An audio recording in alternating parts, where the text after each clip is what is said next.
Alright, so today we're going to be installing a high beam and fog light on at the same time kit on a 2010 F-150. I purchased this kit on eBay. The eBay seller name is Mr. Taillight and their website is highbeamkits.net. Just before we get started, I want to say that they don't know me. I've got no relationship with them. I just purchased the product on my own because I wanted to see if it worked, and because I looked around and couldn't find any videos on this exact product for this generation of F-150 online. A few people talked about it on forums, but I'd never seen an install guide, or I'd never seen it working on a truck this new. It's very common for them to be on older trucks, but beginning with the newer body style, there's not a whole lot of information on something this way. So this kit says it works from F-150s 2004 and up. Like I said, we're going to be putting it on a 2010, and we're going to see how it works. There's a few reasons you may want to install this kit. Main one is you'll notice stock when you hit your high beams, your fog lights will go off. I think this is a law. All vehicles have to do that, but if you're like me, you'd rather have all of them on at the same time. There's no reason not to, in my opinion. Your opinion might differ. I know online it's one of those topics that people say, oh, well, you're going to be blinding other people, whatever. The way I look at it is if you use your high beams the way you're supposed to, you won't have them on when you're coming towards oncoming traffic anyway. So a little bit light, again, in my opinion, a little bit more light when you need it won't hurt anything. So this kit's pretty simple. It's a relay, which is just a generic relay. And another thing is you could definitely make one of these kits at home for probably half the cost. I went ahead and just purchased it to have it pre-made. And because I wanted to see what was in it. I wasn't sure if it needed a diode or needed anything other than the wires. So it's got a relay base. One thing I did notice that I assume, or I'll say is to their credit, is I did put a little bit of grease on these relay contacts. So that'll help with corrosion in the long run. That's cool to see. Then we've got the loomed and taped harness. This is our positive, which goes to the battery. And then on this end, we've got a negative, which is going to go to a ground. Then our other two taps, and I've got to look at the instructions to see which ones go which, or which ones go where. Both of these, or each of these, one of them is going to go to the high beams, and one of them is going to go to the fog lights. And one thing I will say is they come with these Scotch lock or T-tap connectors that you clip onto the wire there and put the wire on like that. I'm probably going to hack these spade terminals off and solder and heat shrink and tape the wires, just because this is, kind of in an exposed part of the vehicle. There's water gets in this area, debris. It's kind of an exposed area in the wiring. So I'm going to try and protect that the best I can, and I'm probably going to hack these terminals off and solder the wires. So before we put it on, we'll take a minute and kind of look at the functioning of this kit, because I was a little concerned at first about there's the chance of electrical backfeed, or if any diodes were needed just to protect the circuitry in the truck. So that's the next thing we're going to look at. So here is the headlight wiring diagram for a 2009 to 2010 F-150. Now the 09 and 10 F-150s are kind of Frankenstein trucks because they're the new body style, but a lot of the computer or a lot of the internals are kind of left over from the last generation. So you'll want to look for sure for the wiring kit or the diagram for your specific vehicle for sure. It's going to be the same concept, but it's obviously going to have different wire colors. And that's another thing, is I don't know if their instruction sheet here is up to date with the different generations, so I just want to make sure I got the right wire colors. So first we'll kind of look and see what this how the circuit works stock. So we start here at the headlamp switch. So we've got our fog light knob and our fog light indicator. Our fog light knob goes up here to our fog lamp relay. So essentially what's going on here is when you've got your low beams on, or if you are not running any other lights, you're just running your fog lights, this relay will close and will allow your fog lights to operate. Again, this is without the kit installed. When you hit your high beams, see over here we got a high beam relay, this goes through the circuitry and it'll actually kick this relay off. So it'll disengage your fog lights when your high beams are on. What we're doing here, and you can see I kind of crudely drew it in here, is we're incorporating pretty much another circuit into this system. So the way I understood it, I actually asked the eBay seller if there was a need for a diode, because I didn't want to backfeed through this relay, but it kind of makes sense. When this kit's installed, if you hit the high beam lever in the vehicle, this relay is still going to detect that your fog lights are on. So it's still going to try to kick them off. This relay is still going to disengage, but we are actually kind of adding in a second relay that will allow the lights to stay on. So the way this works is we've got a 12 volt to our battery, that's the red terminal, got a black wire, that's going to be to ground. Then basically what we've got is we have the fog light wire, that's coming from one pin on the relay. That's actually going to supply our power to our fog lights. Notice we just have to tap one because the wires are connected between the two lights. And then our final wire is our trigger wire, if you will, for the relay. So this is going to say, okay, the high beams are on, let's turn this relay on and turn our fog lights back on. So it's bypassing this circuitry when your high beams come on. So your stock wiring still going to all work. It's going to say high beams are on, we need to turn this relay off, then this relay is going to come in and flip our high beams back on. So that's a basic overview of how this thing works. Next thing we're going to do is actually go out and work on installing it. So the first thing this kit recommends is to go ahead and remove the passenger side front headlight. And on this truck, that's 3 10mm bolts. Now, one thing I'm going to do before I pop the headlight off is I'm actually going to take some of this blue painter's tape and just put it on the paint right here where the light's going to come out. So a lot of times when you're taking the light out, it's common to kind of push up against here, and we're just trying to minimize any chance of scratching or scraping that we might have of pushing this light or any jagged edges getting up against the paint.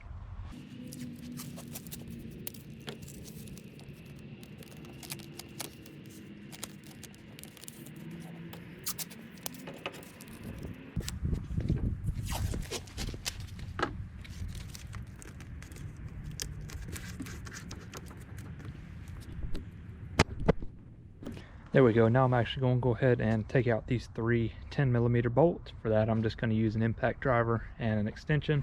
For this bolt here, you can either take this skirt thing off, or you can just reach behind it and get through here to get to that bolt.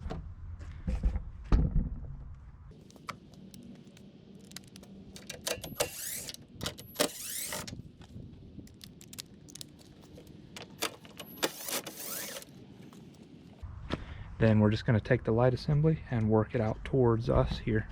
On some older trucks, there's a little like a latch here that you'll pull up, but on this one you just pull.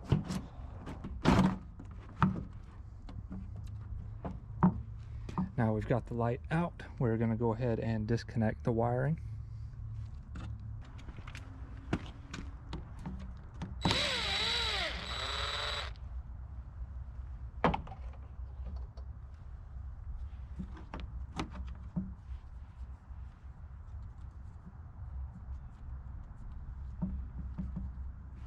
So it turned out easier to actually remove that little skirt here. It gives us a little more movement on our light. So the next thing to determine is where you're going to mount your relay. So the leads they give us here are probably, I don't know, 10 inches, maybe a foot long. So we want to be able to meet both our high beam or our headlight wiring and also our fog light wiring. You'll see in here, I've already put in previously some load resistors to run LED turn signals on this truck, so that's that spot's out. But what I am thinking is maybe sticking the relay right here next to this, so it's pretty protected by the wheel well there, pretty much out of the elements. I don't want to put it up here because obviously the headlight's in the way. Same with down here. I'd rather have it vertical, that way any water will go ahead and flow on out. Also, if we stick the relay here, that gives us plenty of room to get to the headlight wiring as well as the fog light wiring. So that's what I'm thinking. I'm going to go ahead and mount the relay right here. Won't be in the way of the headlights, and they give you a self-tapping screw to do that. So the kit in the instructions actually recommends us using the same self-tapping screw that we're mounting the relay with to go ahead and mount the ground wire as well. So basically it suggests we take the ground and I guess hold it behind here and sandwich it against that metal. If our kit is not working how we want it to, that'll be the first place we look if that's a bad ground. I'm going to try and avoid sanding too much paint off of here, so if it works just like this as it sits, then that's good. But like I said, if we don't get a good ground, that'll be the first place we look, and we'll just sand the paint off the frame a little bit.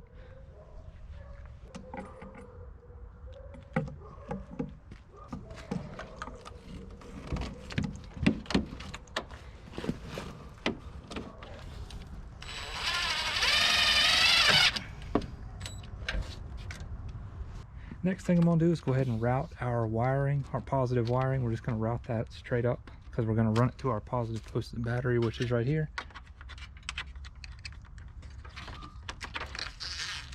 So we're just routing that up to go ahead and get it out of the way for future steps.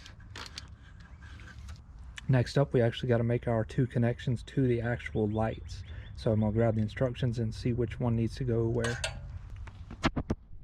So this is an example of where the wiring colors have changed. This is saying here on the headlight, install the T-tap on the green wire with the black stripe or the high beam positive wire. On this particular truck, the high beam wire is yellow and violet. So we're going to be going, so the white tap here is going to go to the green violet. And then the next step after that will be to identify which wire the fog light goes to. So on the instructions,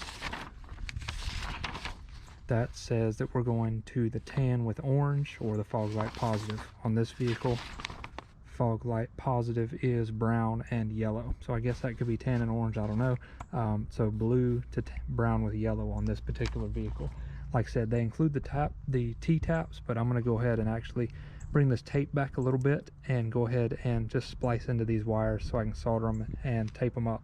One advantage that we do have on this particular vehicle is that the fog light wiring harness, fog light's right here. So our wires are pretty close to each other. And I'm going to tap it closer to the headlight just because, like I said, I've already installed some wiring here. This is my tape and my heat shrink behind it. So I'm going to come up to the factory wiring. And also it's a little bit skinnier here. There's not so many wires to probe around and figure out which one we're dealing with. So that's the next step. Going to strip this tape back, cut the high beam wire, and solder it in.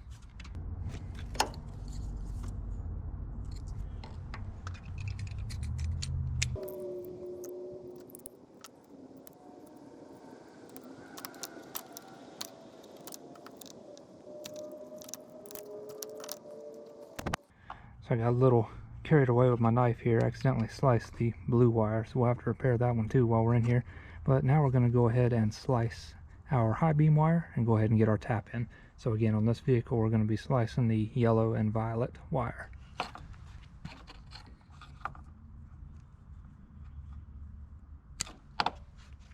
So now we got this. Again, the white wire is the one that we're tapping in here on the high beam. So we're just going to tee that in.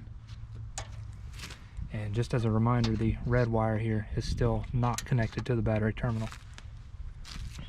Now is a good time to go ahead and figure out which heat shrink piece you're going to use, because it's very common to go ahead and get your thing all soldered up and then realize you did not include heat shrink.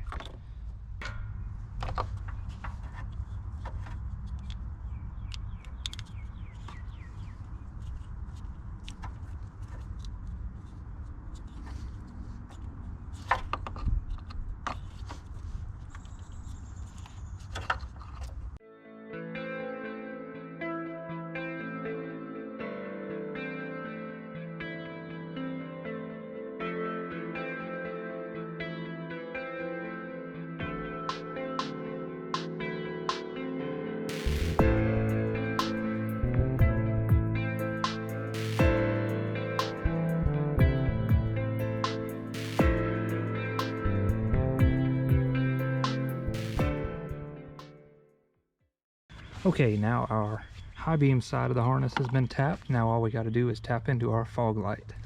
And again, on this truck, the fog light positive wire is brown and yellow. So what I'll probably do here is just move this wiring back. I don't want to cut the wiring too far down here, because this is when it starts getting exposed to the elements a little bit more. So we'll probably cut it right here, up close to the relay, right where it joins into the main harness. Alright, so as expected, we've got 2 wires. We've got a brown yellow, which is our positive, and then we've got a black, which is our negative. So we're just going to splice into this brown with yellow here for the second splice. That's going to be the blue wire on the harness, or on the relay.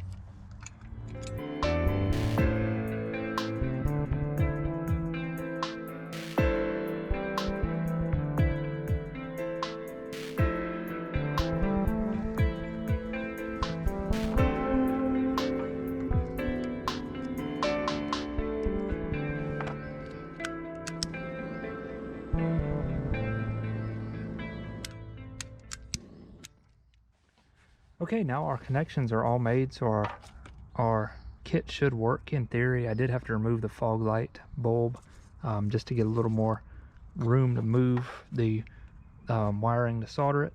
So next thing I'm going to do is actually just connect the wires. So I'm going to go back through and put the fog light back in the housing and just connect the low and high beam back to the headlight bulb. And then I'm going to finally connect the hot to the battery, and we're going to make sure this thing works before we button it all up, before we tape it and loom it and make it look all nice. So that's the next step.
Alright, so it looks like our kit works. Our next thing and our final thing to do is just go ahead and wrap everything up and get it taped and put all our other bulbs back in, and we'll be done.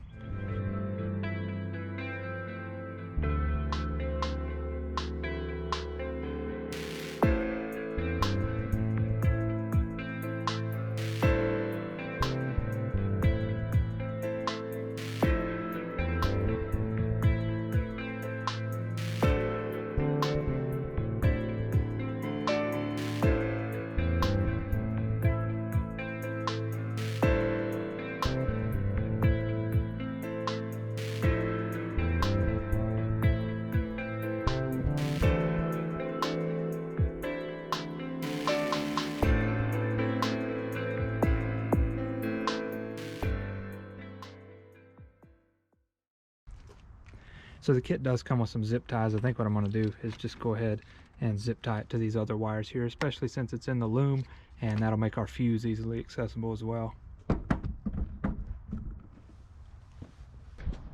And finally here, right before I put the headlight on, you'll see I've actually taken a larger zip tie, which was not included in the kit.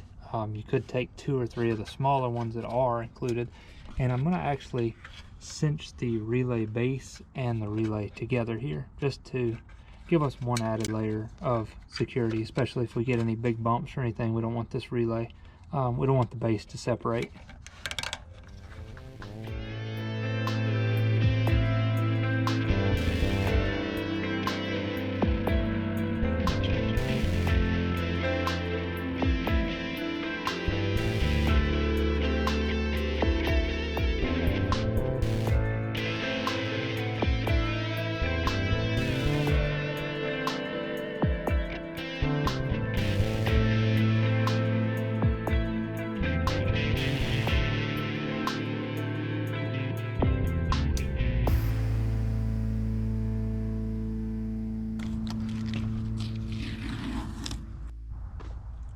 Alright, so here's the final install. Headlights, high beams, and fog lights are both on at the same time.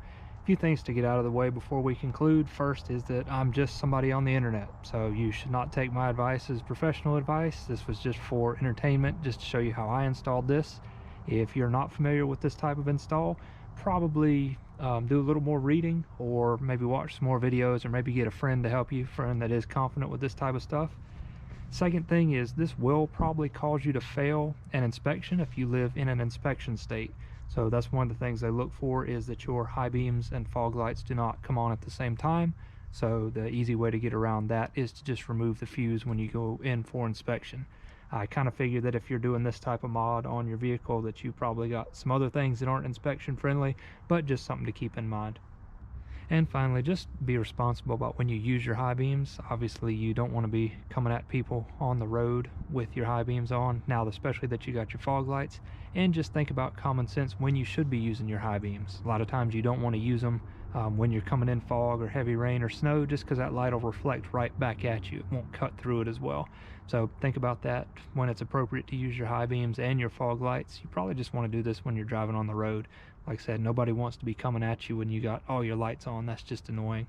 So hopefully this has helped somebody out there. Like I said, wanted to make this because there were no videos of this kit on this truck.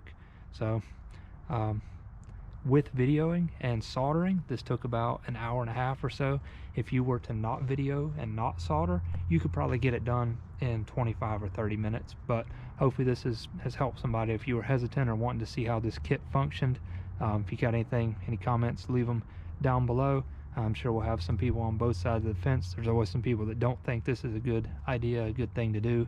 But like I said at the beginning, as long as you use your high beams responsibly and only when you're supposed to, you shouldn't have an issue. So thanks for watching. It's my first video upload in a while. Might get around to doing a few more truck related things in the future. So again, thanks for watching.